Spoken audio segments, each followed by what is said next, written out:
Well, hello, friends. There is a friend within our community who has requested a neck sequence. And so the very first one I'm going to do today is going to be all laying down on the back, all without holding the weight of the head. I'll put some other ones in along the way where we're looking at the positioning of the neck, things we can do to help free up tension, things like that. But the first one is super soft, subtle, just like get the weight out of the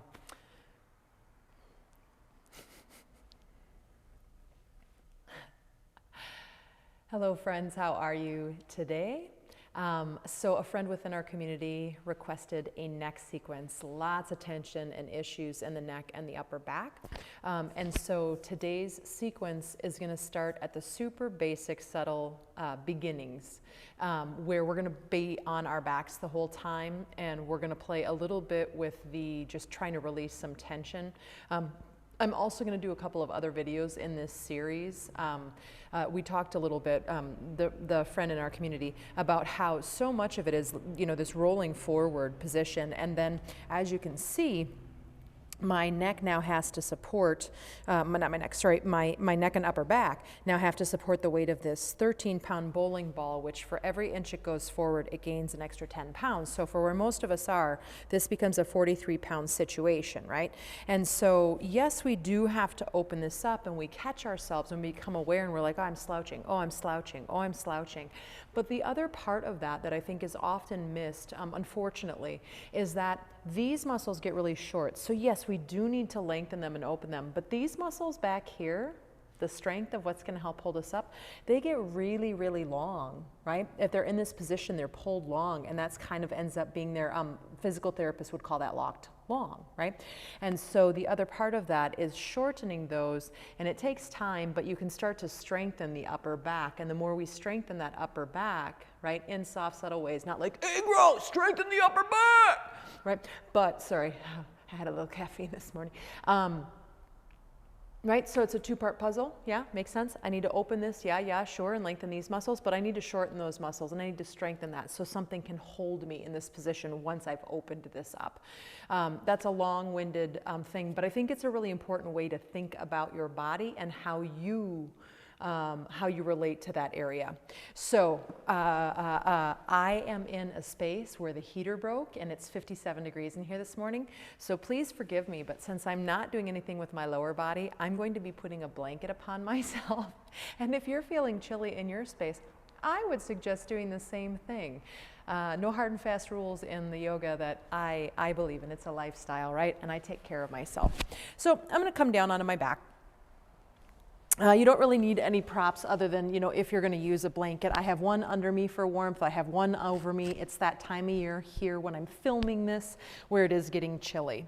Now, I'm going to suggest for the health and comfort of the back body that we leave our feet on the ground. We walk our feet out wide and lean our knees in. So think the lower half of constructed rest pose, right?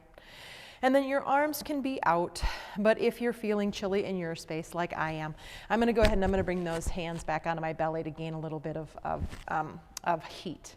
And, sorry that I'm covered up with a blanket. You can't see me as well, but the information's not really going to be in my lower body all that much. So let's just take just a couple of moments. Oh, feel that floor underneath you. Feel gravity's pull, right? And then give way to gravity's pull. Like literally let your body just relax and widen down into the floor. And then since it is a neck day, I want you to feel where you are on your skull. Don't change it, just notice it. If you're more up to the crown of the head, you'll notice your chin lifts up higher to the sky and you have a big arch in your neck. And if you have the bottom part of the skull down towards the ground, you'll notice your chin is kind of maybe tucking in towards your chest, and you don't have as much of a curve in your neck. So now, without being crazy with that, just go ahead and just see if you can't gently, comfortably, this depends on tightness in the upper back and neck. Right? Can you find a little bit more the middle of the skull? Maybe those shoulders just gently come down a little bit. So those shoulder blades are in that Goldilocks position I always talk about. And then now soften everything. So I just had you move a little bit, that contracted muscles. Can you soften? So we're gonna move on the breath for this first one, and I'm not gonna turn to the camera just so I keep my neck in a really soft position. If you do have to turn to look at the camera, I just wanna point out that every time you lift your head to look at me, every time you turn your head, you're probably contracting a lot of muscles and causing a lot of tension in the neck. So if you need to do it, it's not wrong. Do it gently, do it subtly, and then softly, and then come back to that original position and relax the muscles. So cat-cow or pelvic tilts, right? Inhale, let the frontal hip points lift up to the sky, my low back arches a little bit, and then with the exhale, I'm gonna pull my belly down and flatten my low back. And again, I'm not gonna move the blanket. There's not much you're gonna see in my body. You know cat-cows pretty well. Go ahead and just find your rhythm. Maybe add a little bit of breath to it. Try not to go fast, right? Try to make it nice and slow this morning. And now what I'd love for you to do is if you keep the jaw, the tongue, the shoulders, right, all that stuff nice and soft, I'd like you to notice the correlation of what happens, right? The sacrum and the cranium are very, very, very intimately connected. As I move my frontal hip points up and I go into cow, I have an arch in my back. It's another way to say that. My neck comes closer to the earth, right?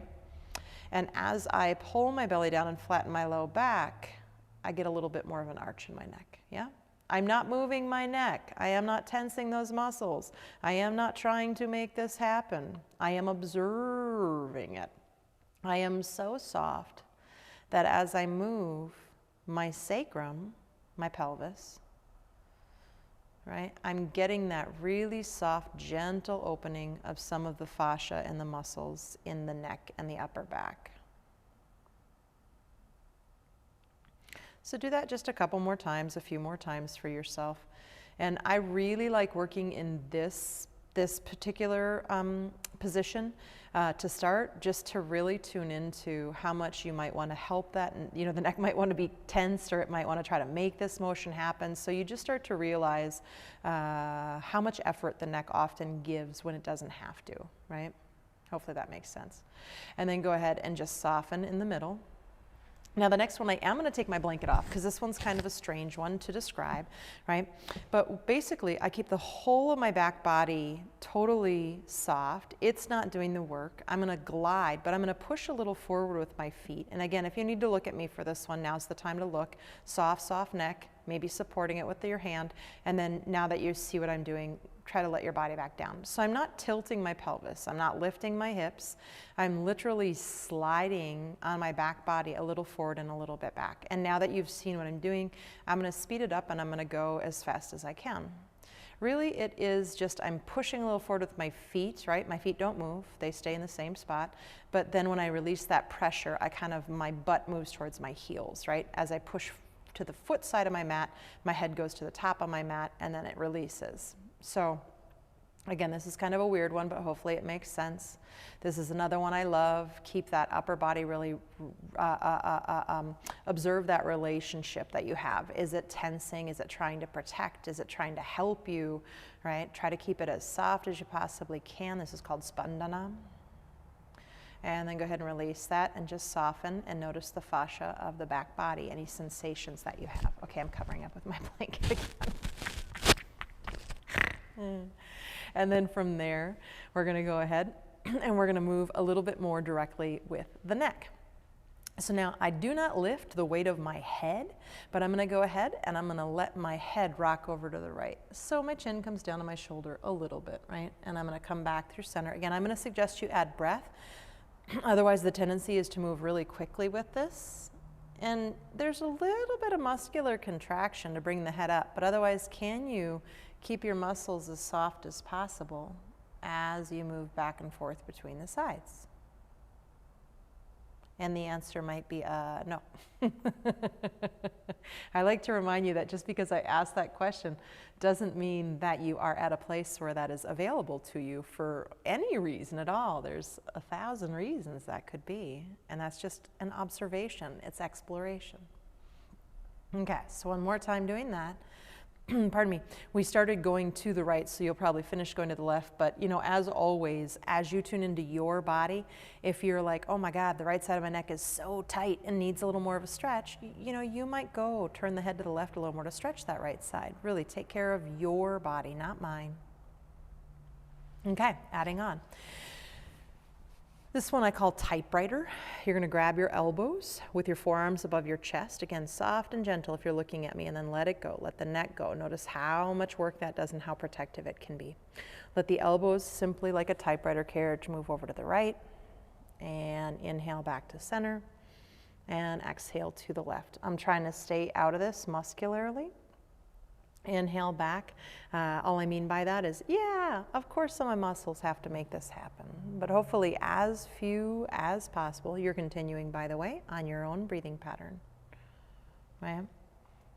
And I'm not trying to pull my arms over, right? I don't use my right hand to like yank my left elbow over when I go to the right, nor on the other side either.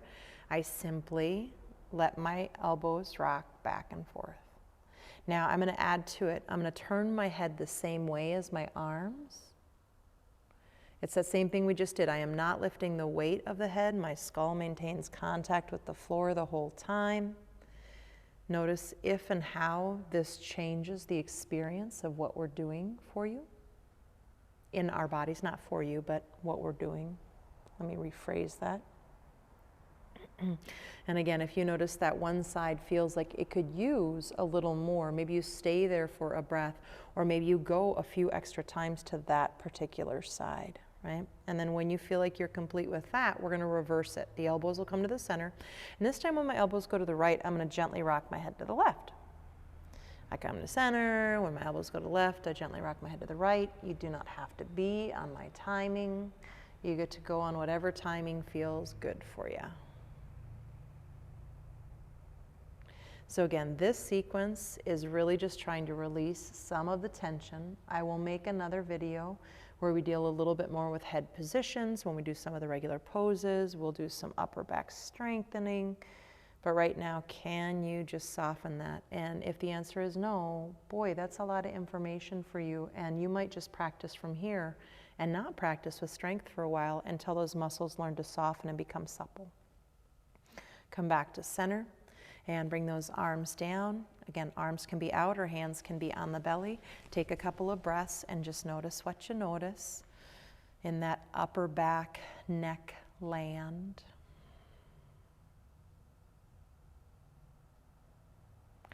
So we're going to do one more in that vein, and then we'll have one more exercise. I'm trying to make these not too crazy long as well. Put your other forearm in front, yeah? This time we do circles. So we're going to let our elbows go to the right like they just did. Our head's going the same way. And then we're going to go ahead and we're going to go overhead. We're going to let our eyes look up. Our chin might come up a little bit, and then we go to the left. We look to the left. When we go down, our chin might move into our chest a little bit. So I'm doing circles with my arms. And if it's okay with my neck, I do really, really soft circles with my head as well by following. My eyes just kind of follow my forearms. And again, when we're learning this stuff, right? And we're used to that Western way of moving kind of aggressively, we're often doing too much. Go ahead and go the other way. So do as little as you need to make this movement happen.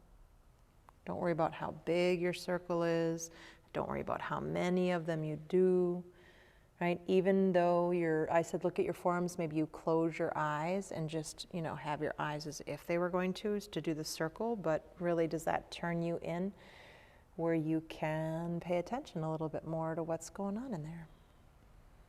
Now, this time we're going to try to do the opposite circles, head and arms. So let your arms come down towards your chest, and then as your elbows go to the right, let your head turn to the left, right? But they'll both go up at the same time, then they'll cross in the center. Elbows go to the left, head goes to the right. So we're going to go ahead and work on that. They'll meet at the bottom.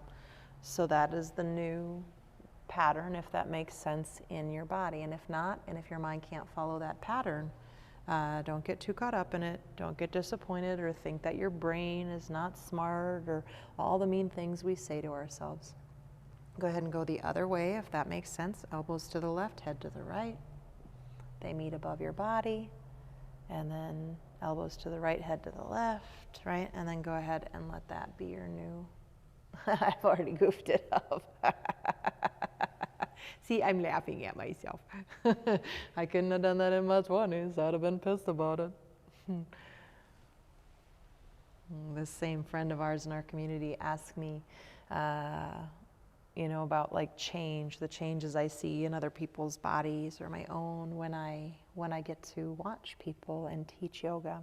Go ahead and let the arms come down, let the head come back to center, and just take a couple of breaths.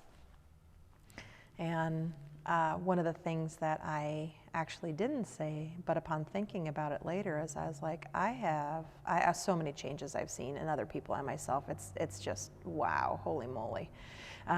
But one of the biggest ones for me is that I am gentler, I can be softer, I'm releasing chronic tension that's been held in my body for all of my life. And just, the softer my body, it's also the softer in my being and how I approach, right, life and other people and how my relationship with myself. It's kind of awesome. It's taken a long time. We're going to do one more little strengthener, and then we'll call it a day on this sequence. So you're just going to roll over so you're on your belly. Try not to lift your head. Try to just keep the head on the ground, roll over to your side. And you have to adjust it a little bit here when you try to roll onto your belly. But again, try not to get rigid with the muscles in the neck and move super strongly. And then from there, I'm going to take my glasses off real quick.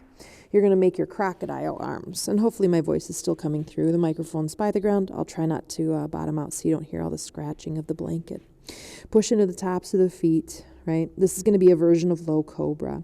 Push in the tops of the feet, the thighs lift, the tailbone moves down. Now, before you lift up, I want you to do two things. Those ribs, those bottom ribs, can those bottom ribs gently move towards the frontal hip points? The frontal hip points also towards the bottom ribs. Now, maintain that little bit of support you have in your low belly. And now push your arms down and lift your head and your chest just a little bit. Yeah? Now, position of the neck. A lot of people lift and lead with the chin, right? So try to lead more with the crown of your head so that the whole back of your neck is nice and long. Push down into the hands to let the lift happen. So instead of my whole, just going balls to the walls into that upper back, we're trying to just nice and gently, right, find a little bit of that strength. And come on down. So again, I like to start with really gentle things, especially when it's an area that's afflicted or having issues, right? Press into the tops of the feet, the thighs lift. It's not that I don't think you're capable or you're not strong, right? We're retraining. Move the tailbone down. Your ribs and your hips, they say hi to each other. They move towards each other gently, that low belly tones. And I push my arms down and I come up. Yes, all of that stuff is pretty important for what we're trying to do. It's not the only way to work this. It's just the way we're working it today, right? But I keep my low back long.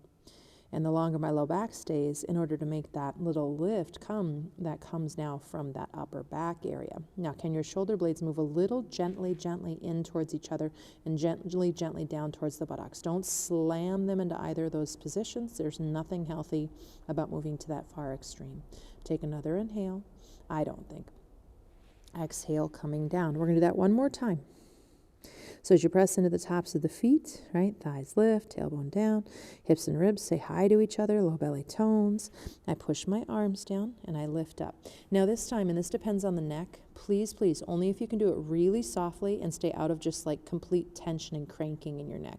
Shoulder blades a little down, but now go ahead and just gently turn your head to the right. Chin's parallel-ish to the shoulder and come back through center. Or I could say my crown of my head continually, exhale to the left, reaches forward on that angle of extension, right? Come back through center.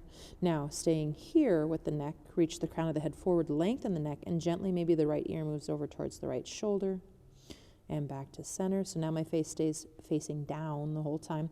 Left ear towards left shoulder and come back through center and come on down and take a breath there. Okay. And I said that was the last thing, but we're going to end in child's pose as a way to do our final awareness. So from there, you're going to go ahead and you're going to push into your hands, pull your belly in, the knees stay down, right? If child's pose is not okay from your knees, lay on your back and do child's pose from there. Otherwise, if you can do a more classical or traditional child's pose, take that one, right? Come on down. And you can let your arms be out in front of you if that's okay. Elbows wide, hands come in, fingers come into touch, knees wide, toes come into touch. So my arms are kind of matching my legs. Breathe. Can the neck be soft? If you need to build the floor up, remember you can put a block or a blanket under your forehead. And just noticing any difference in that upper back neck area. Now, hopefully it is a little, there's a little less tension than when we started. So try to maintain that. Notice if the neck wants to lead to lift you up. Bring your hands next to your knees. Gently push into the floor. Roll up one vertebrae at a time. So sacrum, L5, L4, L3, L2, right? All the way up. And the very last thing to come up into position is your head as your atlas, that C1 comes into place. If it's okay to stay kneeling, stay kneeling. You can bring the knees in a little bit. And then just from this place, right, put a block underneath your buttocks if you need to, go to a chair, etc. Again, I don't want any of these motions to be big, or I don't want. What I mean by that is just be careful of that, right? That's the tendency here. So can you really gently let your shoulder heads move back? I mean, mine moved a couple of centimeters, if even, right? And then really gently let your shoulder blades move a little in and a little down. Not so much your ribs flare, not so much that all of the muscles are just clenched, right? It's just a light movement just to find the height. Bring your palms together, inhale. And with your exhale, bow your head on down. Just taking a moment of gratitude that we have these beautiful necks, even if sometimes they give us issues. We love you, necks. Namaste. And I know I'm not pointing to you, but hopefully you know. Oh, with all my heart, I love you guys.